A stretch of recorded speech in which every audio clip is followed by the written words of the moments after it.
Hello and welcome back to the KCC channel. I'm Rob and I hope you're having a wonderful day today. Today we're jumping into the ProRevenge archives. Our first story today comes to us from Free Bass. Never mess with your IT guy, especially in the middle of the Iraqi desert. Let's jump right in. This is a fairly lengthy story and it has a pretty good payoff in the end. I'm not sure if this qualifies as pro-revenge or nuclear, so I'll let you be the judge. Backstory. In 2003, I was the Director of Information Technology and Communications on a project tasked with securing Saddam's major weapons storage sites throughout Iraq, performing a comprehensive inventory of said weapons, and then destroying what we'd found. I was based at one of the largest weapons storage sites in the country, so our mission there was monumental. Blowing up 100 tons of weapons 6 days a week, Scud missiles, anti-aircraft missiles, anti-shipping missiles, all varieties of rockets, grenades, and mines, heavy to light, was going to take years. In order to accomplish this, we had to first build base defenses and secure an area the size of a small county. Once that was complete, we built a major support base in the middle of the Iraqi desert from scratch and all the infrastructure to support it. We're talking housing, cafeteria with full commercial kitchen, office buildings, electrical, water, and sewage systems, toilet, showers, trailers, recreational facilities, an 8-bay full-service vehicle shop and motor pool, and most importantly, in my opinion, IT and communication systems, radio, network infrastructures, servers, VoIP phones, all connected to the outside world via satellite uplink. Story. All of these facilities housed bomb and explosive technicians, engineers, base support personnel, and as we had to provide our own security, private military contractors. If you're not sure what private military contractors are, think Blackwater, mercenaries, or look them up and you'll get the picture. Our private military contractors were a mix of ex-US Special Forces, Army, Green Berets, Delta Force, Air Force Pararescue, and SEALs, British SAS, French Foreign Legion, and ex-South African Rhodesian Special Forces. All of them were now mercenaries, and in reality, so were the rest of us to some degree. Most of the private military contractors were darn good men, but when you assemble a motley crew of individuals from such disparate backgrounds, you're bound to have a couple of bad apples in the bunch. This story is about one of those bad apples, and for the purposes of this story, we'll call this bad apple Roid Rage. Roid Rage was one of the supervisory private military contractors and oversaw the night watch from 2200 to 0600 hours, 10 p.m. to 6 a.m. I usually started my day at around 0700 hours, 7 a.m., and often worked until midnight, although those last few hours were generally spent surfing the internet and catching up with folks back in the US, as Iraq is 9 hours ahead. You're in the middle of the Iraqi desert, so there's not much else to do anyways, and other than the daily 100-ton explosion at 1600 hours, 4 p.m., the internet is pretty much your primary source of entertainment. Since I was often in the office late at night, I was regularly alone in the office with Roid Rage for a couple of hours. As I previously mentioned, I managed the IT communications infrastructure for this project, and a vital component of that infrastructure were our telephones and voice over IP VoIP phone system. All of our sites used a satellite uplink to connect to a central VoIP server in Baghdad, which in turn connected us to the world. You could pick up any phone and dial a 5-digit extension to connect to any of our sites throughout Iraq or call any international number in the world. It was a pretty sweet setup, but it was also ripe for abuse. We tried locking down international dialing with various server rules and PIN schemes, but due to the inherent latency in satellite communications and the amount of bandwidth being consumed over a single satellite uplink at each site, we had trouble keeping those rules pushed to the phones on every desk. Ultimately, we had to scrap the restrictions as they were a real headache, and we went with an honor system. All international calls for business would be logged for review by the site manager each month. Anybody wanting to make a personal international call had to use an AT&T calling card, which you could top up online or with a credit card. After spending a few nights alone in the office with Roid Rage, I noticed a trend. Roid Rage would start his shift, check in with his men at their various positions and patrols on base, and then pick up the phone and talk in hushed tones for hours. It was a fairly large building, and our desks were on opposite sides of the office, so I couldn't ever really make out what he was saying, but I could hear this constant murmur of him speaking to someone on the other end of the phone. It wasn't my business, however, so I largely ignored him. This went on for a couple of months, and as our site manager had to return to the US for a family emergency, the phone logs went unreviewed during that time period. A couple of weeks after the site manager returned, I was summoned to the conference room for a meeting with him and our senior US military and Department of Defense advisors. I could sense the tension in the room, and as I sat down, the site manager slid a manila folder across the table to me. As I opened the folder to reveal pages upon pages of call logs, he said, "Freebase, we know you're usually in the office late at night and somebody has been making hundreds of international calls during that time and racked up thousands of dollars in phone bills. I hate to say this, but you're our prime suspect at this point, and with theft of this magnitude, we're gonna have no choice but to terminate you immediately and bar you from working on any DoD contracts in the future. Unless you have some evidence to the contrary, we're going to move forward with this termination and remove you from the country on the next supply convoy." I was shocked and sat in stunned silence for a couple of seconds, and then it hit me. Those calls were made by Roid Rage. Someone hadn't been using their calling card. I immediately protested my innocence and told them that every night, Roid Rage would get on the phone at the start of his shift and would still be on the phone as I left around midnight. They then summoned Roid Rage to the conference room and confronted him with the records. He begrudgingly admitted it was him and began to spin some BS story about being unable to top up his calling card with his credit cards and blah blah blah. All the while he's staring at me with eyes of the fiercest degree of rage. Short on senior private military contractors at the time, so a call was made to Baghdad and a decision handed down that Roid Rage's employer was to immediately settle the debt with the US government, and Roid Rage's salary would be withheld until he worked off the debt with his employer. Roid Rage was also put on final warning that any future impropriety whatsoever would be met with immediate termination and removal from Iraq, as well as being blacklisted from working future DoD contracts. For an ex-US Special Forces operator turned mercenary like Roid Rage, that would forever spell the end of DoD contracting gravy train, and he didn't take this threat to his livelihood lightly. Now, any rational person would admit they messed up, tighten up their game, and move on. But Roid Rage isn't a rational person by a long shot, and the events that were about to unfold would highlight his irrational and sociopathic nature. After the daily demolition at 1600 hours, 4 p.m., I was especially dirty, so I hurried back to the base to beat the evening rush on the shower trailer so I could grab a hot shower before the limited supply of hot water ran out. Our water heaters took forever to heat. Upon entering the shower and toilet trailer, I noticed that I had the entire place to myself. I savored this rare moment of solitude, used the toilet in peace, disrobed, and stepped into a nice, much-needed hot shower. Just as I was working a nice lather of shampoo into my hair, I hear the door to the shower trailer open. Boots clomp across the floor to my shower stall, and the shower curtain is ripped off its hanger by none other than a very pissed off Roid Rage. Seething with rage, he grabbed me by the throat and yanked my wet, naked butt out of the shower and slammed me up against the opposite wall of the trailer, choking me all the while.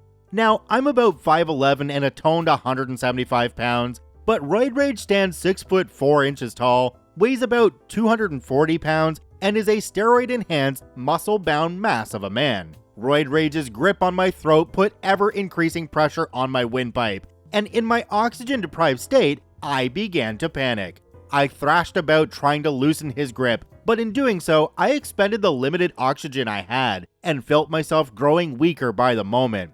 Roid Rage leaned in close to my face and said, "You think you can rat me out like a little bee, and there wouldn't be consequences? Let me tell you this, Iraq is the home of unsolved mysteries, and bad crap happens to people every day out here. You'd better watch your effing back, you bee-butt mother effer, because I'm gonna be coming for you from every effing angle, at every effing opportunity, from this moment forward." Just as I felt myself about to black out, he threw me to the floor and gave me a solid kick to the stomach, followed by another to the kidneys, and walked out, leaving me cold, wet, and gasping for air. I pulled myself up onto a nearby bench, caught my breath, and staggered back into the shower in shock. I pissed blood for 2 days after that beating, so much for a peaceful afternoon shower. I made my way to my quarters, sat on my bed, and thought about everything that had just taken place. My immediate thought was to report him to the powers that be, but given the circumstances and that he was always armed, I had to plan my next course of action carefully. Roid Rage is a steroid-influenced individual and professional killer with his career on the line in the high-stress environment that is Iraq.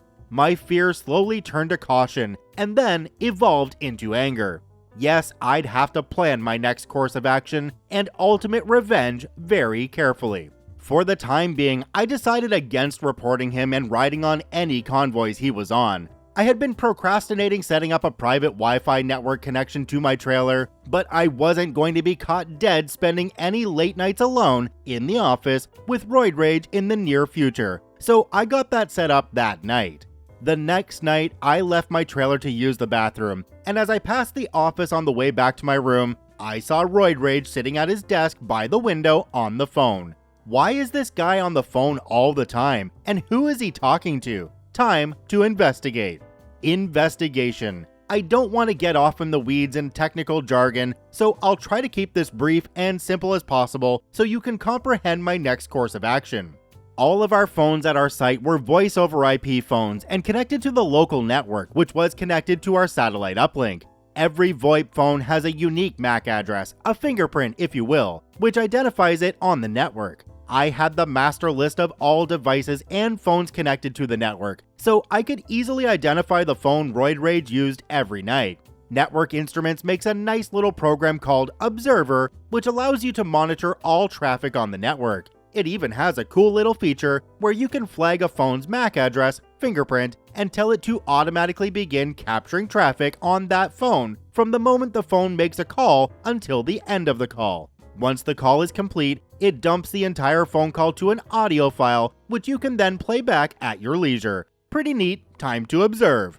Analysis. Over the next month, I amassed hours and hours of calls that Roid Rage made, and I finally found out who he was talking to. We already know that Roid Rage is a huge piece of crap, but the conversations I listened to took it to a whole other level of douchebaggery. I sat at my desk every day with my headphones in, pretending to be listening to music, but in reality, I was digesting each and every call, taking notes, and marking timestamps of the good stuff. Here's what I found. Roid Rage is married and has 3 kids. Roid Rage also has a mistress in the US who is a stripper, and by the sounds of it, she's a world-class gold digger. Roid Rage spoke to his wife and kids about twice a week on average, but always kept the conversations brief because he was busy running the show in a very dangerous Iraq. As soon as Roid Rage would hang up with his family, he'd immediately call his stripper mistress. Let's call her SM. Roid Rage made it a point to call and talk to stripper mistress for hours every night, however. A douchebag has to have priorities, right? Most of the conversations were pretty nasty phone sex, but others were sprinkled with bits of gold like, yeah, of course I effing hate my wife. She's a dumb bee and I regret marrying her in the first place. The reason my kids are so effing stupid is because of her crap genes. Yes, baby. I promise as soon as I get home, I'm gonna divorce her and marry you. Promise. Another memorable conversation involved Roid Rage calling his wife and telling her that he'd have to cut his next vacation leave to the US short because he was so critical to the operations in Iraq, they wouldn't be able to run the place without him. This conversation was followed with an immediate call to stripper mistress telling her, yeah, the old lady bought the story hook, line, and sinker. Yeah, I told you, she's a dumb bee. Yeah, baby, I'll book the tickets and this time we're going to Paris. We're gonna do it big. While these conversations were certainly deplorable, other conversations with stripper mistress were more dangerous in nature and severe violations of operational security. Given Roid Rage's foul nature, I can kinda understand why he felt it necessary to brag about operations. But man, you're talking to a stripper in the US who has no idea about any of this Iraq crap anyways. Make crap up if you must, but don't actually discuss the specifics of our operations and movements to inflate your pathetic ego. Some of these calls went like this. Yeah, I'm the convoy commander tomorrow. Yep, large and in charge. I'm running a 20-vehicle convoy of flatbed trucks loaded with big Scud missiles from Kerbala to Amara tomorrow morning at 0900 hours, and all 40 of the guys on the convoy report to me. These missiles are pretty volatile and sensitive, and we'd be a prime target for the bad guys. So I came up with a plan to cover everything with these huge canvas tents we stole off some racial slur, racial stereotype, effers, so we can disguise everything. Hell yeah, I'm smart, baby. This is just one of the many calls of this nature, and the growing frequency of these calls ultimately forced me to cut my investigation short and move to the next phase of my plan. Phase 1, action. I started studying Roid Rage's movements and which convoys he was on and where they were going. If I was going to pull this off, I had to be pretty spot on with my timing. I edited all the calls down to the good stuff and burned 2 CDs for 2 different audiences. Roid Rage ran a weekly supply convoy to Baghdad, and one of these CDs needed to be shipped to the US within a week's time. The only way to make that happen was to drop off one of them to DHL at Baghdad International Airport. They always stop by there on their way back to our site to pick up beer and booze at the duty-free, which was the only thing open in the airport terminal at that time. So I packaged one CD up and asked a buddy on the convoy to drop it off at DHL for me, and told him I'd pay him back when he returned. Once the convoy returned to our base, my buddy handed me the receipt and tracking information. Done. Phase 1 is complete. Now it's time for Phase 2. Phase 2, action. The following week, I packaged the other CD up and asked the same buddy on the supply convoy to drop that off to the DoD Country Director's office at the project headquarters. By this time, the first CD was out for delivery in the US, and the second CD would be delivered to Baghdad HQ in 4 hours. Perfect. Not to pat myself on the back, but the disaster that was about to unfold for Roid Rage was the product of patience, dedication, meticulous planning, and flawless execution. The convoy made its way to Baghdad, and the second CD was delivered to headquarters. Roid Rage made the usual pass by the airport for the booze run, and then returned later that night. Reaction. The following morning, the entire base awoke to an unusual sound. That unmistakable sound of the whirring of helicopter blades. The only time we'd ever had a chopper land was for a medevac, medical evacuation, which was for one of our local Iraqi ammo handlers who thought an empty weapons bunker would be a good place to do adult stuff on his lunch break. That didn't go over so well, and he ended up getting bitten by a viper in his growing area. That's another story for another time though.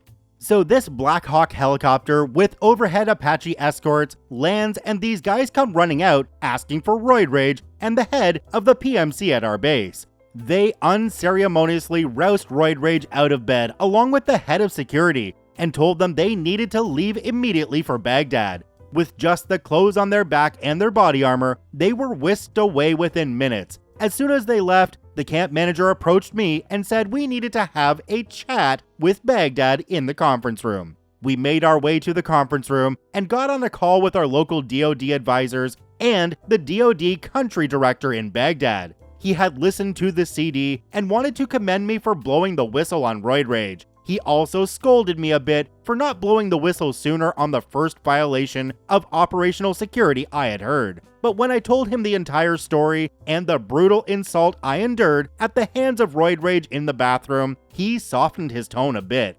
He concluded the call with assurances that Roid Rage would be dealt with swiftly and thanked me for my vigilance. Fallout. What follows was relayed to me by the head of security, who traveled with Roid Rage on the helicopter to Baghdad.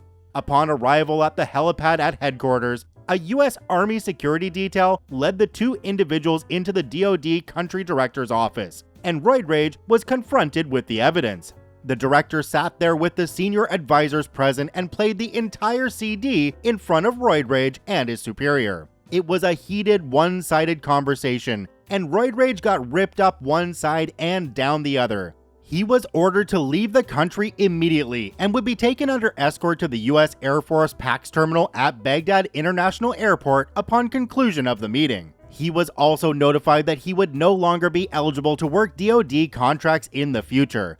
The head of the PMC was also excoriated for allowing this behavior to happen on his watch and notified that their security company would now be under investigation for any other possible violations. If the investigation unearthed additional violations, they'd be found in breach of contract, which would be terminated upon transition to a new PMC company. That company lasted another 7 months in Iraq. As Roid Rage left the meeting under escort, the director turned to him and said, "And tell your effing wife to stop calling here and blowing up the phones. She's pissed off about something, but that's your effing problem to deal with. You need to call her when you get to the airport and tell her to knock that crap off." Moral of the story, don't F with your IT guy. You gotta think about this guy back in the US now, not able to do any more DoD contracts. He's either in some very remote country right now, doing some private security work, or he's the bouncer at a booby bar who still thinks he's a lot more important than he really is.